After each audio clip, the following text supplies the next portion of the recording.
अव्यक्त मुरली 28 जून 77 की। वेस्ट मत करो और वेट कम करो। आवाज से परे अपने निराकारी स्टेज और आकारी स्टेज, जहां इशारों की भाषा ज्यादा है अर्थात मूवी है, दोनों ही स्थिति में साकारी सृष्टि के समान आवाज नहीं है। ऐसे आवाज से परे की स्थिति अच्छी लगती है। मुख द्वारा सुनना सुनाना, इसमें इससे ऊपर अपनी वृत्ति द्वारा व दृष्टि द्वारा व वाइब्रेशन के द्वारा व अपने श्रेष्ठ अनुभवों के प्रभाव द्वारा किसी आत्माओं की सेवा करना, अर्थात सुनाना व परिचय देना, संबंध जोड़ना, इसके अनुभवी हो। फिर प्यारे बाप दादा ने कहा, साइलेंस की शक्ति वाली श्रेष्ठ आत्माएं भी जो 1 घंटे के भाषण द्वारा किसको परिचय दे सकते हो, वह 1 सेकंड की पावरफुल दृष्टि द्वारा, पावरफुल स्टेज द्वारा, कल्याण की भावना द्वारा, आत्मिक भाव द्वारा स्मृति दिला सकते हो व अपरोक्ष साक्षात्कार करा सकते हो। अभी ऐसी प्रैक्टिस की आवश्यकता है। इसके लिए 2 बातों की आवश्यकता है। अब सुनना बड़े ध्यान से, कान खोल के सुनना। क्या? जिससे ऐसी श्रेष्ठ सेवा के निमित्त बन सकते हो। वह कौन सी 2 बातों की तरफ विशेष अटेंशन दिलाते हैं, वह जानते हो? कौन सी होंगी? तो बाबा ने कहा, एक तो चारों ओर यह अटेंशन दिलाते हैं कि कोई भी चीज वेस्ट मत करो, और दूसरी बात वेट कम करो। एक तो वेस्ट नहीं करो और दूसरा वेट कम करो। तो बाबा ने कहा, वह लोग तो शरीर की वेट कम करने के लिए कहते, लेकिन बाप दादा आत्मा के ऊपर जो बोझ है, जिस बोझ के कारण ऊंची स्टेज का अनुभव नहीं कर पाती, इस वेट को कम करो। एक वेस्ट मत करो और दूसरा वेट कम करो। इन 2 बातों के ऊपर विशेष अटेंशन चाहिए। अपनी शक्तियां व समय वेस्ट करने से जमा नहीं होती हैं। समय भी वेस्ट कर रहे हैं, शक्तियां भी वेस्ट कर रहे हैं। तो बाबा ने कहा, जमा ना होने के कारण जो खुशी व शक्तिशाली स्टेज का अनुभव होना चाहिए, वह चाहते हुए भी नहीं कर सकते। जैसे आप श्रेष्ठ आत्माओं का विश्व कल्याणकारी बनने का कार्य है, उसी प्रमाण समय व शक्तियां न सिर्फ अपने प्रति लेकिन अनेक आत्माओं की सेवा के प्रति भी स्टॉक जमा होना चाहिए। अगर वेस्ट होता रहेगा तो स्वयं भी भरपूर अनुभव नहीं करेंगे। जैसे आजकल की गवर्नमेंट भी बचत की स्कीम बनाती है, वैसे अपने प्रति आवश्यक समय व शक्तियों में से इकोनॉमी का लक्ष्य रखते हुए बचत करनी चाहिए, क्योंकि विश्व की सर्व आत्माएं आप श्रेष्ठ आत्माओं का परिवार है। जितना बड़ा परिवार होता है उतना ही इकोनॉमी का ख्याल रखा जाता है। आप जैसा बड़ा परिवार और किसका है क्या? तो सब आत्माओं को सामने रखते हुए, स्वयं को बेहद की सेवा अर्थ निमित्त समझते हुए अपने समय और शक्तियों को कार्य में लगाते हो। मास्टर रस्ता की स्थिति स्मृति में रहती है। वह अपने प्रति कमाया खाया व कुछ खाया कुछ गवाया, ऐसे अलवेले होकर तो नहीं चल रहे हो। तो बाबा ने कहा, बजट में लक्ष्य क्या रखना है? स्लोगन याद है? कम खर्च बाला नशीन। हर खजाने को चेक करो कितना जमा है। ज्ञान का खजाना, शक्ति का खजाना, गुणों का खजाना, सब खजानों को चेक करो।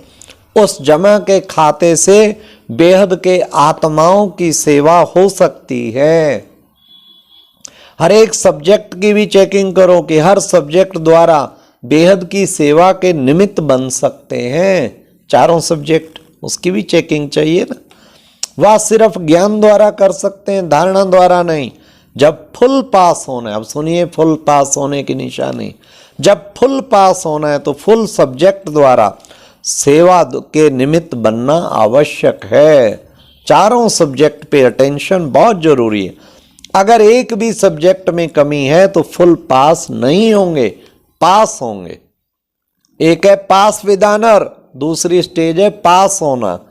जो सिर्फ पास होते हैं, पास विद ऑनर नहीं, तो उन्हों को पास विद ऑनर के अंतर में, अब बड़े ध्यान से सुनना, धर्मराज की सजाओं से पास होना पड़ता है। या तो पास विद ऑनर हो जाओ और या फिर धर्मराज की सजाओं से पास हो करना पड़ेगा।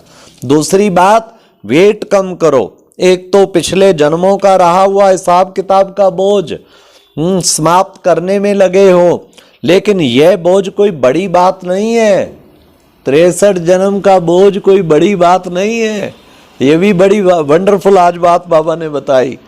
ब्राह्मण बनकर व ब्रह्मा कुमार कुमारी कहलाकर, विश्व कल्याणकारी विश्व सेवाधारी कहलाकर, फिर अगर ऐसा कोई विकल्प व विक्रम करते हो तो वह बोझ उस बोझ से 100 गुना, ओहो 100 गुना, ये ज्यादा बड़ा बोझ है। बाबा कहते वो तो साथ की साथ जन्म बाई जन्म कटता आया गर्भ जेल की सजाओं से, उससे बड़ा ये बोझ है। ऐसे कितने प्रकार के बोझ, अपने संस्कारों के वश, स्वभाव के वश, ज्ञान बुद्धि के अभिमान वश, नाम और शान के स्वार्थवश, स्वयं के सल्वेशन प्राप्त करने के वश, वालबेलेपन व आलस्य के वश, अब तक कितने बोझ उठाए हैं।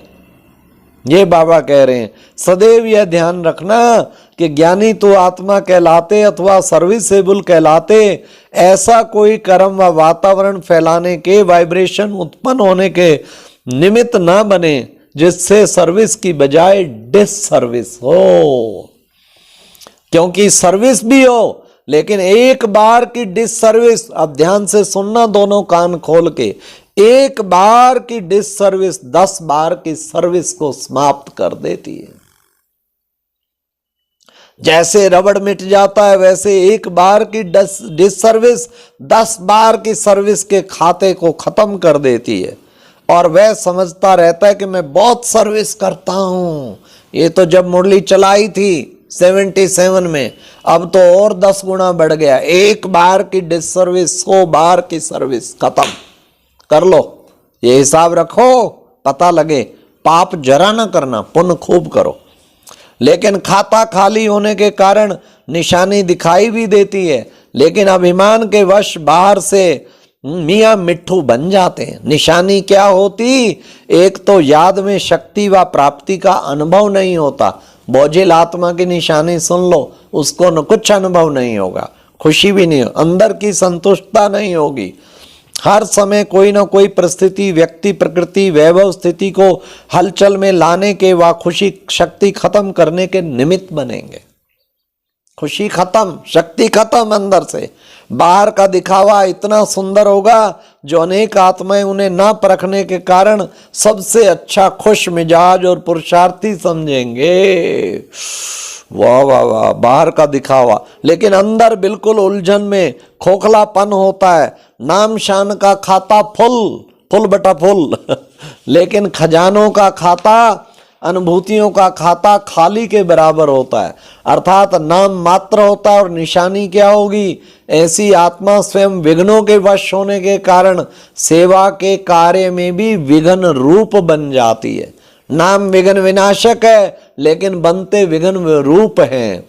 ऐसे आत्माओं के ऊपर समय प्रति समय के बोझ से वेट बढ़ने के कारण अनेक प्रकार के मानसिक व्यर्थ चिंतन व मानसिक अशांति ऐसे अनेक रोग पैदा कर लेते हैं। दूसरी बात, वेट होने के कारण पुरुषार्थ की रफ्तार तीव्र नहीं हो सकती। हाई जंप तो छोड़ो, लेकिन दौड़ भी नहीं लगा सकते। प्लान बनाएंगे कि यह करेंगे, लेकिन सफल नहीं हो सकते हैं। तीसरी गुह्य बात, ऐसी वेट वाली आत्माएं जो विघ्न रूप व डिससर्विस के निमित्त बनती हैं, बाप को अर्पण किया हुआ अपना तनमन व ईश्वरीय सेवार्थ मिला हुआ धन अपने विघ्नों के कारण वेस्ट करती रहती हैं, अर्थात सफलता नहीं पाती। उसके वेस्ट के कारण करने का भी बोझ चढ़ता है। इसलिए पापों की गहन गति को भी अच्छी रीति जानो। अब क्या करना है? वेस्ट मत करो और वेट कम करो। धर्मराजपुरी में जाने के पहले अपना धर्मराज बनो, अपना पूरा चौपड़ा खोलो और चेक करो पाप और पुण्य का खाता क्या रहा हुआ है, क्या जमा करना है, और विशेष स्वयं प्रति प्लान बनाओ। पाप के खाते को भस्म करो, पुण्य के खाते को बढ़ाओ। बाप दादा बच्चों के खाते को देखते हुए समझते हैं माला माल हो जाएं। तो बरसात पड़ रही है तो बाबा ने कहा प्रकृति भी पाठ पढ़ा रही है। जैसे प्रकृति अपने मौसम व समय प्रमाण अपनी तीव्र गति से कार्य कर रही है, ऐसे ब्राह्मणों की कमाई जमा करने की मौसम है, तो मौसम प्रमाण तीव्र रफ्तार से जमा करो।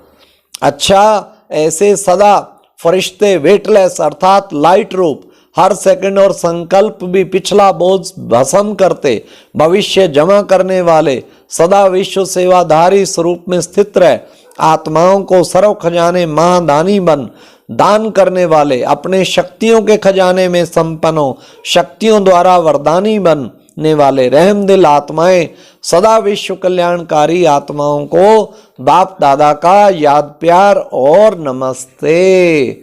तो आज बाबा ने जो कहा है वेस्ट कम करना है, वेस्ट बिल्कुल नहीं करना और वेट खत्म करना है। वेट पे कितनी अच्छी बात बताए, जरा भी बोझ ना चढ़े, ना अवज्ञाओं का, ना किसी श्रीमत की उल्लंघन का, पुण्य का खाता करो, पाप जरा ना। अच्छा, ओम शांति। और अब यह एक बहुत अच्छी वीडियो भी जरूर देखें।